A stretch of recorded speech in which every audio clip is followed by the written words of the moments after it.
ஹோட்டலுக்கு போக வேணாமா, கார் பங்களான்னு பார்க்க வேணாமா? அது நீ எதை மேம்பட்ட வாழ்க்கைன்னு நினைக்கிறேங்கிறது பொறுத்து. 30 ஏக்கராவும் 30 சென்ட்டுங்க. நமக்கு இருக்க ரெஸ்ட்ரிக்ஷன் எது தெரியுங்களா? 2 விஷயங்க.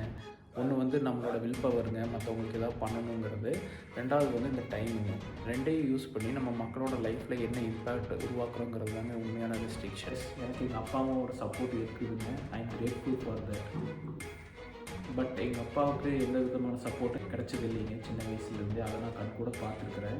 அவர் உருவாக்கின பாதையில் தாங்க நான் இன்றைக்கி வண்டி ஓட்டுறேன். எப்படியும் நான் தாங்க வண்டி ஓட்டியாகணும். அவருக்கு இருந்த டைமில் அவர் எனக்காக பாதையை உருவாக்கியிருக்காரு. என் பையன் வந்து அதில் வண்டி ஓட்டணுன்ட்டு. வண்டி ஓட்டுறது நான் இன்னும் புரிகிற மாதிரி சொல்லணும்னா, என்கிட்ட இருக்க ஒரு நல்ல விஷயத்த 4 பேர் பயனுள்ள மாதிரி கொடுக்கணுங்கிறது தான் என்னோட குறிக்கோளுங்க.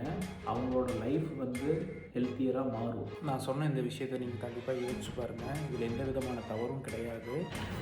அப்படியே எங்கள் ஆயில் வாங்கி ட்ரை பண்ணி பாருங்கள். உண்மையிலேயே உங்கள் லைஃப் ஹெல்த்தியாக மாறும்.